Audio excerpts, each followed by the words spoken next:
Assalamu alaikum wa rahmatullahi wa barakatuhu. Enyukuta yaffe esembayo eyitibwa kha'u. Enyukuta yagena agikuwa wano nga weeri wano, then wana agikuwe ngeri mu kigambo kimu, ntegereka ne nun sakina, then wana akuwe nga nun sakina eri mu kigambo kyayo, naam, then kha'u eri mu kyayo, then wana akuwe ngeri naki ne tanwin. Ekigambo kyakuwadde kibwe kiti wal munkhaniqatu wal munkha awo inolaga nti nun sakina wano weeri nojolesa nojiraga.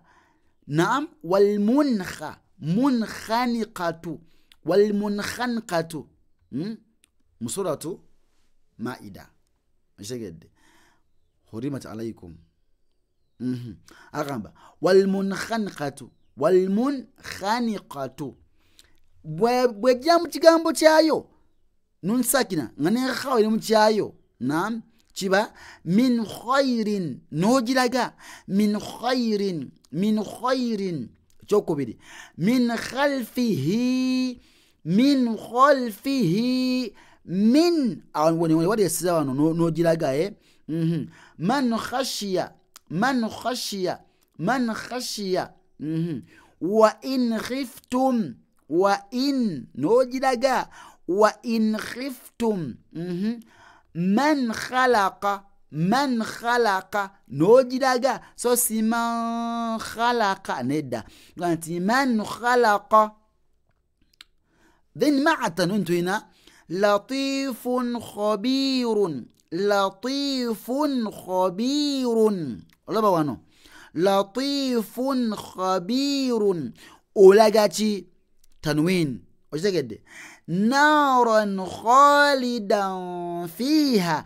Naran lwachi naran because mas waliyo kha'u ntegereka kati olaba kigambo kino khalida kati olaba no maso waliyo juka entu kwachi alif tojibala kati wano tolesa ate wano tetolesa kubanga ino fa'u yeddiridde ki tanwin ate nga fa'u teri mu nyukuta zaki zokolesa so wantolesa wano tukweka ntegereka nitugamba naran khalidan fiha khalidan fiha kati wano tolesa so sinaran neda naran nojidega ntichi weeri utegedde nakhlin khawiya nakhlin nolaga tanwini nti weeri nakhlin khawiya utegedde alimun khabir wa khabirun alimun. Our emphasis is on tanwin so sine wasemba alimun because mas waliyo khaw. So mufunze barakallahu fikum idhaharu twagamba kitegeeza kwolesa oba okussa mu bbanga oba okubikula. Tugamba nti mateeka kitegeeza okwatwa ennyukuta ng'ogijja mu bufumiro bwayo nga tosiza mukola ki kuwuuna ntegereka. Tugamba nti idhaharu eyina ennyukuta mukaaga omuli hamza omuli ha'u omuli ain omuli ha'u omuli ghain omuli ne kha'u.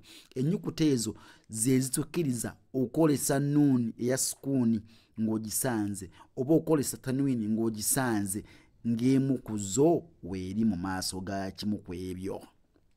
Okitegedde? Kati wano shekhe kano kankabalage insha Allah ako bakaiseka tamurinu exercise akamati adzi fil idhhar lughatan explain the term idhhar linguistically nyonyola ekigambo idhhar mu lulimi. Number 2 adzi fil idhhar istilahan nyonyola ekigambo idhhar mu mateeka. Number 3, kam huruful idhari, ziri mmeka ennyukuta za idharu, udhkurha, era zitowe, mention them. Osobola okuddamu ebibuuzo bino okusinziira bituva okusoma.